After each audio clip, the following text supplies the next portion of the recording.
Ferrari prepares to introduce new rear suspension technology at the Belgian Grand Prix, though internal sources suggest challenging times ahead for the legendary Italian team. Reports indicate that regulation changes for 2026 will prohibit the pull rod front suspension design currently used by most teams. Following 3 years with pushrod systems, the Maranello-based team switched to pull rod configuration this season, but this investment may prove worthless soon. Questions arise about the team's recent financial decisions and their impact on future development programs. Speculation continues across the Formula One paddock regarding Red Bull's driver lineup decisions. Tsunoda's future remains uncertain, with possibility including promotion within the Austrian team, moves to rival organizations, or joining the new American constructor. His chances of staying with Red Bull appear slim without exceptional performances in the season's final stretch, particularly given the RB21 struggles when driven by anyone except Verstappen. The new American team offers an alternative route, though competition for available seats intensifies significantly. Bottas remains under consideration for several opportunities, while Perez maintains strong chances for contract extensions. Schumacher's Formula One comeback seems unlikely despite positive comments from figures like Wolff and promising Alpine endurance racing performances. Additional candidates include Drugovich, though his prospects appear limited. Potential Chinese financial backing could influence the American team's driver selections regarding Zhou, possibly mirroring previous Sauber arrangements. Vettel's potential Formula One return generated discussions about Red Bull advisory roles, though concrete developments remain absent. Talks suggest possible endurance racing participation, potentially with the British team where his championship-winning career concluded. Stroll's involvement in long-distance racing seems inevitable given his driving characteristics, skill in wet conditions and steady pace rather than explosive speed. These qualities align perfectly with endurance racing requirements. The British team's future planning considers whether Stroll fits their championship ambitions. Newey's arrival raises questions about the team's bold statements, though changes may emerge gradually. The organisation will likely target drivers like Verstappen or evaluate Alonso's 2026 potential, with Russell representing another option. Debates surrounding the Italian team involve Steiner's comments about Hamilton's influence within the team structure. The former team principal highlighted potential conflicts between Hamilton's personal brand power and the organization's existing hierarchy. His assessment portrayed Hamilton as Formula One's only driver holding status above team constraints, comparing him to football icons like Messi or Ronaldo. This perspective suggests that while Verstappen dominates within racing, Hamilton's cultural impact extends beyond competition. The analysis explored whether any driver could surpass the Italian team's brand strength. Social media statistics show Hamilton's follower count doubling the team's numbers, though measuring cultural significance remains challenging. Team supporters engaged in discussions defending the organization's supremacy, creating social media battles between different fan communities. Statistical analysis reveals the Italian Constructors' Championship fights since 2009, with only 4 drivers leading the standings during this period.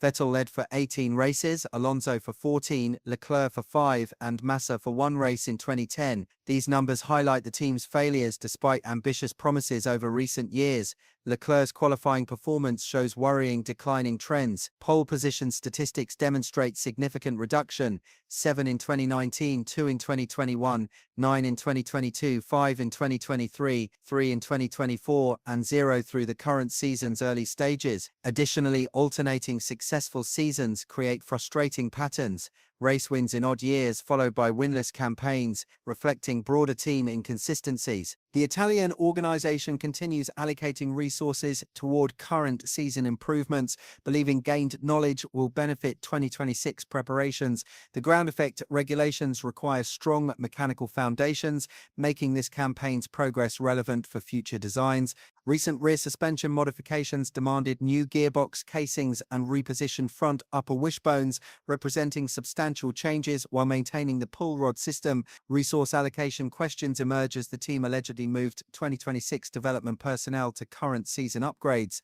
While potentially beneficial for regulatory understanding, this strategy risks compromising future competitiveness.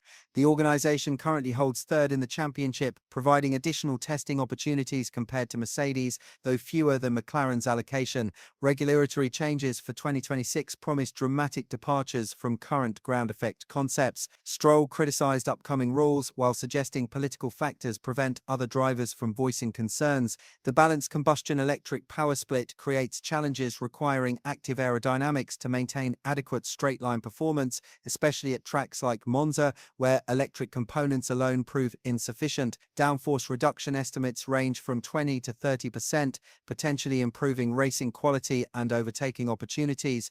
However, similar promises accompanied 2022 regulation introductions, with teams eventually finding methods to circumvent intended limitations. Ground effect cars demand extremely stiff suspension setups and precise ride heights, creating natural understeer at low speeds and oversteer at high speeds that drivers universally dislike.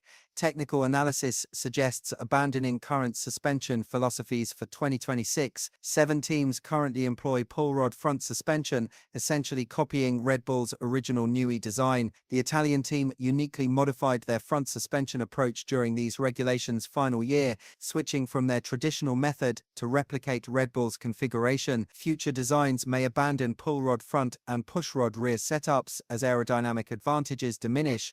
Flat floor returns eliminate requirements for extremely low ride heights and rigid suspension configurations, potentially allowing conventional pushrod front designs. The Italian team might revert to familiar concepts, questioning their recent suspension investments, given potential irrelevance for 2026 applications. Championship discussions focus on exceptional drivers never winning titles. Moss frequently receives recognition despite limited modern viewing audiences. His impressive win record and multiple runner-up finishes supporting his candidacy. Montoya and Kubica represent other contenders, while some suggest non-Formula One drivers like Dixon or Palou deserve consideration. Massa's near-championship scenarios generate debate, though Leclerc receives considerable support despite recent preference factors. These discussions emphasize the championship's competitive nature and circumstances preventing talented drivers from achieving ultimate success. Weather forecasts for Spa-Franco champs indicate persistent light rain throughout the weekend, creating potentially challenging conditions without severe thunderstorm risks. Expectations point to weather-affected sessions, though hopefully avoiding dramatic scenarios witnessed in previous years. This adds another dimension to the Italian team's suspension development testing and overall competitive assessment during the Belgian Grand Prix weekend. The British Grand Prix weekend represented another difficult chapter for the Italian constructor, with only Hamilton managing to score championship. Both drivers expressed significant frustration with the team's strategic decisions and car performance during the race weekend, raising questions about the organization's internal operations and their preparation for upcoming regulatory changes. The problems began before the race started when Leclerc opted for dry tires despite questionable track conditions.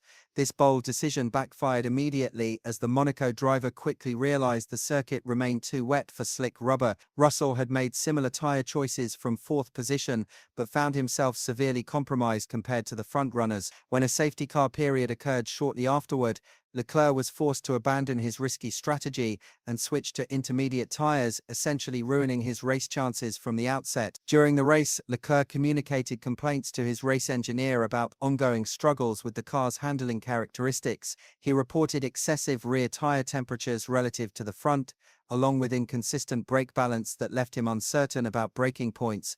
These technical issues compounded his already difficult situation following the poor tire strategy at the start. As the race entered its final phase, Leclerc's last opportunity to salvage points came during the transition from wet to dry conditions. When Alonso initiated the switch to dry tires, Leclerc's team asked whether he wanted used medium or hard compound rubber. His response indicated a preference for the medium compound, but the Italian team ultimately fitted soft tires instead. This miscommunication highlighted the ongoing coordination problems